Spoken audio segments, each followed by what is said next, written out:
नमस्कार दोस्तों, मैं हूं जगदीश प्रसाद और आप देख रहे हैं आपका अपना चैनल क्यूपीआई शॉर्ट्स। आज का एक नया टॉपिक लेके आया हूं मैं, जिसका नाम है आईएसओ 14001 2015। देखिए, सबसे पहले हम समझते हैं कि आईएसओ होता क्या है। देखिए, आईएसओ को कहते हैं International Organization for Standardization. ISO है क्या? आईएसओ एक संस्था है जो कि इंटरनेशनल स्टैंडर्ड को डेवलप करती है और पब्लिश करती है। यह एक इंडिपेंडेंट नॉन गवर्नमेंटल ऑर्गेनाइजेशन है और जिसका हेड ऑफिस जेनेवा स्विट्जरलैंड में है।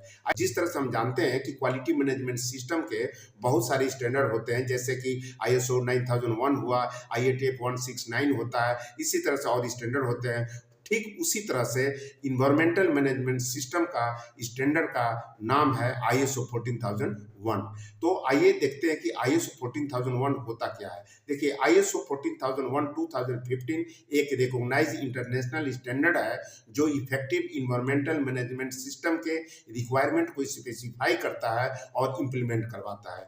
दूसरे शब्दों में अगर हम बात करें, ईएमएस यानी इन्वायरमेंटल मैनेजमेंट सिस्टम एक फ्रेमवर्क है जिसे कोई भी ऑर्गेनाइजेशन अपने इन्वायरमेंटल इम्पैक्ट को मैनेज करता है और अपने रेगुलेटरी रिक्वायरमेंट को अनुपालन करते हुए अपने इन्वायरमेंटल परफॉर्मेंस को इम्प्रूव करता है। कहने का मतलब यह है कि जहाँ भी कोई ऑर्गेनाइजेशन अगर कहीं सेटअप हुआ रहता है, उससे जो भी एलिमेंट निकलते हैं, जो भी उसका प्रोडक्ट निकलता है, जो भी उसका सर्विसेज जो देता है, वह इन्वायरमेंट से किस तरह से इम्पैक्ट करता है, उसी चीज़ को मैनेज करवाता है यह स्टैंडर्ड।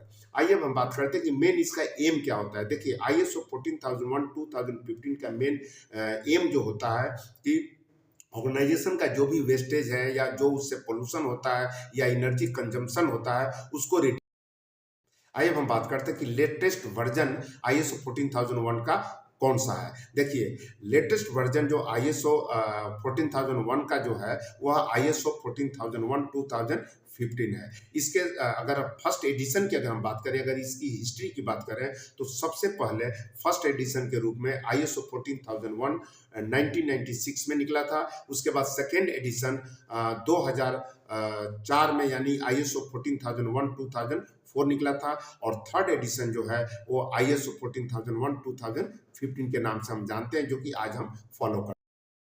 आइए अब हम बात करते हैं कि जो जनरली इंटरव्यू में यह पूछा जाता है कि quality management system, environmental management system और ओहसास में क्या डिफरेंट है। तो देखिए, दूसरे शब्द में यह भी वो पूछ सकते हैं कि आईएसओ 9001, आईएसओ 14001 और आईएसओ 45001 में डिफरेंट क्या है, क्या अंतर है।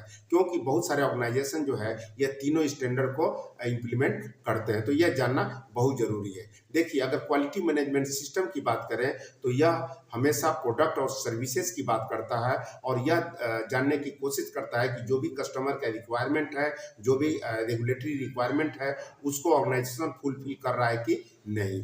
लेकिन ईएमएस में यह इन्वायरमेंटल की बात करता है कि कहीं अगर कोई ऑर्गेनाइजेशन सेटअप है तो उससे वह उसका जो भी एलिमेंट निकलते हैं, जो भी उसका प्रोडक्ट निकलता है, जो भी वो सर्विस देता है, उस एक्सटर्नल वातावरण पे प्रभाव क्या पड़ता है। अगर दूसरे शब्द में अगर हम बात करें तो ईएमएस जो है इसका मेन एम होता है कि ऑर्गेनाइजेशन का जो भी वेस्टेज है, जो उससे पोल्यूशन हो रहा है और एनर्जी कंजप्शन को रिड्यूस करना, इसका मेन एम होता है ईएमएस का। जबकि अगर आईएसओ 45001 की अगर हम बात करें तो यह रिप्लेसमेंट है वो सास 18001 का और इसका मेन एम होता है सेफ्टी प्रोवाइड कराना, जहाँ पे ह्यूमन बीइंग काम करते हैं, जहाँ ऑपरेटर काम करते हैं। कहने का मतलब यह रिड्यूस करता है कि जो भी एक्सीडेंशियल केस इंडस्ट्री में हो रहा है, इंजरी हो रहा है, उसको रोकना और एक हेल्दी वर्क प्लेस प्रोवाइड कराना। अगर हम संक्षेप में हम बात करें तो क्वालिटी मैनेजमेंट सिस्टम प्रोडक्ट और सर्विस की बात करता है, जबकि ईएमएस इन्वायरमेंटल की बात करता है और जो आईएसओ 45001 जो है वह सेफ्टी की बात करता है।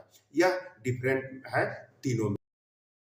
आइए अब हम बात कर लेते हैं क्लाउजेज का। देखिए, 2012 के पहले सभी स्टैंडर्ड में, जैसे कि क्वालिटी मैनेजमेंट सिस्टम हुआ, ईएमएस हुआ, ओसास हुआ, सबका अलग अलग जो क्लाउजेज हुआ करते थे। लेकिन आईएसओ ने 2012 के बाद यह डिसाइड किया कि कोई भी स्टैंडर्ड हो, जैसे क्वालिटी मैनेजमेंट सिस्टम हो या ईएमएस हो या ओसास हो, सभी का नंबर ऑफ क्लाउजेज सेम रहेंगे और इस तरह से ये सभी का नंबर ऑफ क्लाउजेज सेम हो गया और वह 10 हुआ। अगर हम आईएसओ 14001 क्या क्लाउज की बात करें तो इसमें 10 क्लाउजेस है। कौन कौन सा है आइए देखते हैं। Scope, normative reference, terms and definitions, context of the organization, leadership, planning, support, operation, performance evaluation और इंप्रूवमेंट, ये 10 क्लाउजेज है ISO 14001 का। तो दोस्तों इसमें ध्यान देने की बात यह है कि जो सीरियल नंबर 1 से लेकर 3 तक क्लाउज है वह स्टैंडर्ड का बैकग्राउंड प्रोवाइड कराता है, यानी कि इसकी ऑडिट नहीं की जाती है,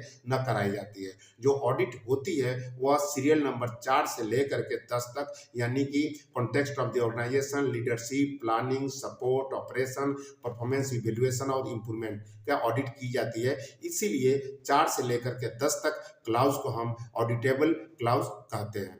तो दोस्तों नेक्स्ट वीडियो में हम सभी को एक एक करके क्लाउजेस को हम जानने की कोशिश करेंगे। तब तक हमें इजाज़त दीजिए। Thank you so much.